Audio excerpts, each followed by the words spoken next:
አገር ለመምራት ብቁ ያልሆኑ ሰው እንደሆኑ ነው የሚያሳየው። ሸኔ በፍጹም አይታሰብም እንዴት ከአማራ ጋር ስራ ይታሰባል ብሎ ወጋን። ከአማራ ጋር ስብሰባ ተቀመጠ።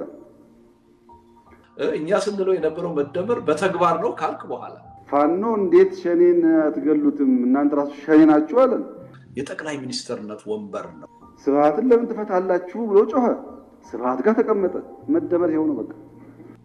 በማህበራዊ ድረገጽ ስብሰባ ያደርጋሉ። ሰላም እያደፈረሱ ሰላም ይላሉ ተባለው።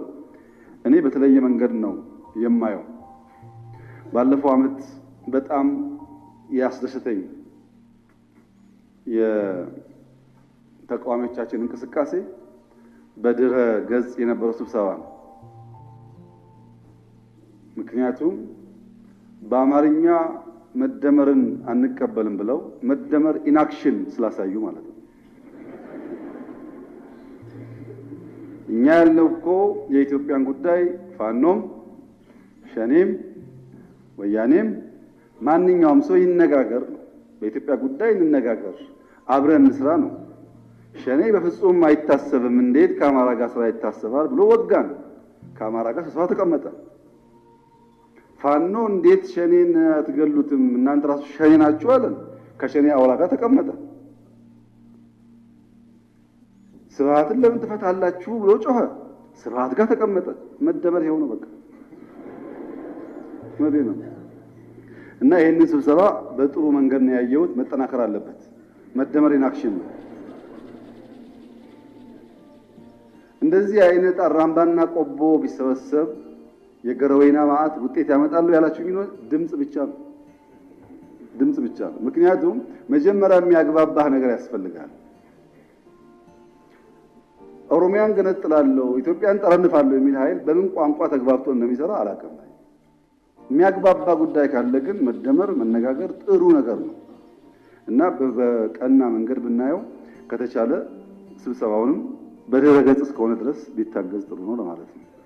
ለሳቸው ወርዛ ያደርግም ብዬ ነው የማስበው። ምንም ደቂቃም ሰከንድም ጊዜ ወስጄ አሁን ለሳቸው ንግግር ትችት ማቅረብ ብዙ ጥቅም አለው ብዬ አላምንም። ግን አስበው እንደማይናገሩ ከመጀመሪያው የምትረዳው ግንቦት ላይ የተካሄደ አንድ ስብሰባ ሰኔ ላይ እንዴት ነው ባለፈው አመት የሚሆነው? ባለፈው አመት ተቃዋሚዎች ያካሄዱት ብለው ነው የጀመሩት እና ምን ማለት ነው? በሶስት ሳምንት ልዩነት ያለፈው አመት የሚባል ነገር አለ እንዴ? እና እንደው ገና ሲጀምሩ አስበው እንደማይናገሩ ያሳያል። ሁለተኛ ይሄ መደመር በተግባር ነው አይደል? በቃ መደመር በተግባር ነው ብለዋል። በተግባር ነው ከማለትም አልፎ እኔ በተለየ ሁኔታ ነው የማየው። ደስ ብሎኛል አሉ አይደል? ደስ ካላችሁ በኋላ ለምን ይቆጣሉ? ለምን ይናደዳል?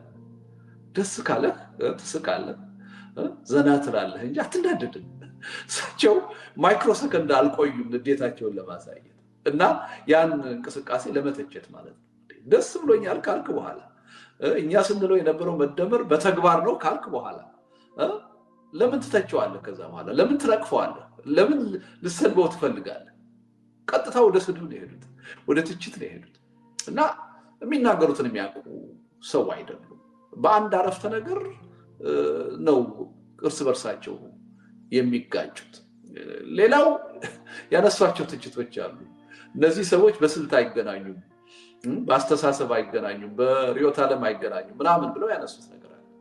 ኦኬ ውጤት እኮ የሆነው ያስብስብ ውጤቱ የታየው እኮ በእንደዛ አይነት ልዩነት ያሉ ኃይሎች ስለሆኑ ተመሳሳይ አመለካከት፣ ተመሳሳይ ስልት ያላቸው፣ ተመሳሳይ ርዕዮተ ዓለም ያላቸው አካላት ቢሆኑማ ምንም እኮ አያስደንቅም። ተሰባስበው መነጋገራቸው እንደ ውጤቱ ሊታይ እኮ አይችልም። ስለዚህ ውጤታማነቱን ነው እሳቸው እየመሰከሩ ያሉት። በፍጹም በማይጠበቅ ሁኔታ የተለያየ ስልት ያላቸው የተራራቀ አመለካከትና ዓላማ አላቸው ብለን የምናምናቸው ኃይሎች የጋራ ጉዳይ አለን ብለው ተቀራርበው ተገናኝተው መነጋገራቸው ነው የስብሰባው ውጤታማነት። ያን ውጤታማነት ነው አሁን እየተቹት ያሉት እሳቸው እና በተግባር መደመር ነው ብለው ያደነቁትን ነገር ነው እየተቹት ያሉት እና ሪሊ በአንድ አረፍተ ነገር 4-5 ግጭትን የሚያስተናግድ የሚናገርን መሪ እኔ መተቸት ምንም ፋይዳ ያለው አይመስለኝም። ሪሊስ ወርዝለስ በእውነት ለኛ ለምናጠፋው ደቂቃና ሰዓትም ወርዝ አያደርግም የሚል እምነት ነው ያለው። ሰውየው እኮ የተቀመጡበት ወንበር የአገር መሪነት ወንበር ነው፣ የጠቅላይ ሚኒስትርነት ወንበር ነው፣ የህዝብ ውክልና ወንበር ነው። ስላቅ ልትናገርበት ልትቀልድበት አይደለም እዛ የምትቀመጠው።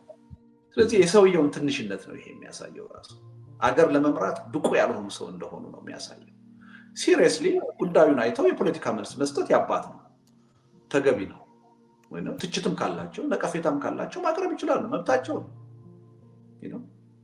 ስላቅ አሉባልታ ከአንድ መሪ የሚጠበቅ አይደለም። ለመሪነት ደረጃ የማይበቁ ሰው መሆናቸውን ራሳቸው ናቸው አሁን በመድረክ እያሳዩ ያሉት።